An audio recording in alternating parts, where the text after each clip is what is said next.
Prostitute यानी call girl के साथ सेक्स किया, ऐसी लड़की के साथ सेक्स किया जिसके साथ आप अनजान हो या पैसे देकर सेक्स करने वाली लड़कियों के साथ सेक्स किया है, क्या आपको HIV होगा नहीं होगा? ऐसे बहुत सारे मेरे पास पेशेंट आते हैं, हमारे पास कमेंट आते हैं, कॉल आते हैं, डायरेक्ट पेशेंट आते हैं कि सर हमने कुछ दिनों पहले, कुछ महीनों पहले HIV पेशेंट के साथ या कॉल गर्ल के साथ या अनजान व्यक्ति के साथ सेक्स किया, तो मेरे को HIV होगा नहीं होगा। देखिए, हम इसके ऊपर 3 बातें हैं, तीनों पे डिटेल में बात करेंगे कि आपको HIV होने का खतरा कहाँ बनता है, कब बनता है, कैसे बनता है।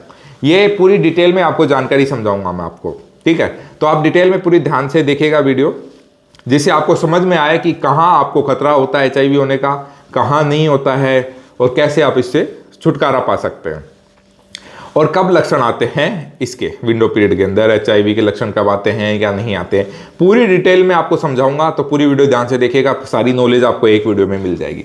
सबसे पहली बात है कि अगर आप कोई ऐसी व्यक्ति के साथ सेक्स करते हैं जो पैसे लेके सेक्स करती है, तो उनमें हाईली चांसेस होते हैं कि आप लोग भी जैसे सेक्स करते हो वैसे कितने दिन में सेक्स करते हैं। ऑब्वियसली बात है, उनका काम ही है, दिन में 5-6 बार उनका सेक्स करना नॉर्मल है, ठीक है? अब वहाँ डिपेंड करता है आपने कॉन्डम लगाया था नहीं लगाया था।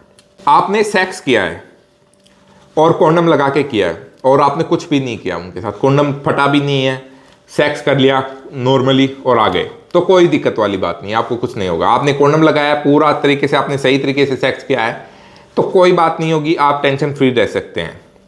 लेकिन आपने कॉन्डम नहीं लगाया है, तब आप सोच सकते हैं कि आपको HIV होने के चांसेस हैं, और वो भी वहां जहां उसको HIV हो।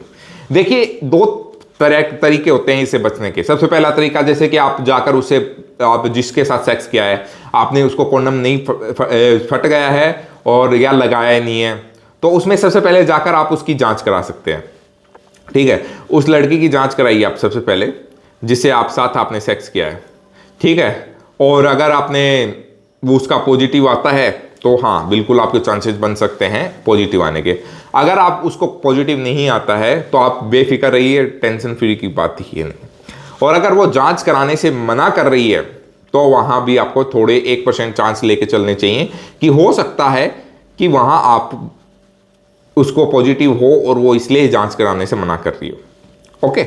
दूसरा, अगर आपने कॉन्डम फटा ही नहीं है, अदरवाइज आपने कोई भी ऐसा काम नहीं किया जिससे आपका और उसका ब्लड ट्रांसफर हो सके, ठीक है? जैसे देखो, नॉर्मली किस करने से, अगर आप किस करते हो उसके और भी अंश पर किस करते हो तो कुछ नहीं होगा आपको। हाँ, दूध पीने से, अब दूध पी लेते हो जिस महिला का HIV पॉजिटिव है, तो उससे आपको चांसेस बन सकते हैं, क्योंकि बहुत सारे ऐसे केस आते हैं हमारे पास जो महिलाओं का दूध पीते हैं बच्चे, उनके बच्चों को भी वो HIV हो जाता है, ओके? ये आज ही मेरे पास भी आया था, और बहुत आते रहते हैं केस ऐसे कि बच्चों को हो जाता है, लेकिन हम बच्चों का कोई भी दवाई नहीं देते हैं, सच्चाई यही है। 10 साल से नीचे की बच्चों को हम दवाई नहीं देते हैं, ये हमारा रूल है, क्योंकि दवाएं आयुर्वेदिक होती हैं और थोड़ी गर्म होती हैं, इसलिए बच्चों को सूट ना करें इसलिए। फिर हम बात करते हैं इसके लक्षण। देखिए, अगर विंडो पीरियड होता है 90 डेज का, यानी विंडो पीरियड होता है जैसे आपने आज सेक्स किया किसी लड़की के साथ और या लड़के के साथ, तो अगले आने वाले 90 दिन का एवरेज, 45 से 90 दिन का एवरेज एक विंडो पीरियड टाइम होता है। उसके अंदर क्या होता है कि अगर आपके अंदर वायरस चला गया है तो आपके शरीर के साथ वो जुड़ता है और आपके शरीर को इन्फेक्ट करता है और आपको पॉजिटिव लाने के लिए पूरा कोशिश करता है। अब इसमें लक्षण बहुत सारे लोगों को 3 महीने में आ जाते हैं, किसी को 5 दिन में आ जाते हैं, किसी को 2 दिन में आ जाते हैं, और किसी को आते भी ही नहीं है पॉजिटिव होने के बाद भी। वो क्यों? देखिए, इसका मेन रीजन यही होता है कि अगर आपकी इम्यूनिटी स्ट्रांग है, आपकी रोग प्रतिरोधक क्षमता अच्छी है, आप ज़्यादा स्ट्रांग हो, पावरफुल हो शरीर से लेके, तो बिल्कुल आपको लक्षण आने में टाइम लगता है।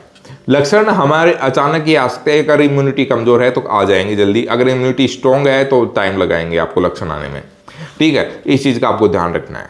रातों रात लक्षण नहीं आते हैं, अगर आ जाएंगे तो आपकी इम्यूनिटी बहुत स्ट्रांग नहीं है, बिल्कुल वीक है। ये बात हो गई हमारे लक्षणों के बारे में। विंडो पीरियड पता चल गया, आपको HIV कब कैसे होगा वो भी मैंने आपको बता दिया है। डिटेल में आपको पूरी छोटी सी वीडियो में पूरी जानकारी मिल गई है। अब इसके अंदर अगर आप चाहते हैं कि हम इससे बारे में बचना चाहते हैं, इसको पूरा आप विंडो पीरियड के अंदर है पूरी जानकारी लेना चाहते हैं, तो हमारे दिए गए नंबरों पे आप कंसल्टेंसी फीस के द्वारा बात कर सकते हैं, कभी भी कहीं भी कॉल कर सकते हैं। कभी भी आपको अगर फ़ोन नहीं उठाया जा रहा है तो आपको बैक कॉल आ जाएगा, या आप हमें व्हाट्सअप कर सकते हैं और अपनी प्रॉब्लम मुझे कमेंट कर सकते हैं, जिससे आपको और जानकारी मिले और वीडियो अच्छी लगे तो चैनल को सब्सक्राइब कर लीजिएगा। मिलते हैं एक और वीडियो के साथ, तब तक के लिए नमस्कार।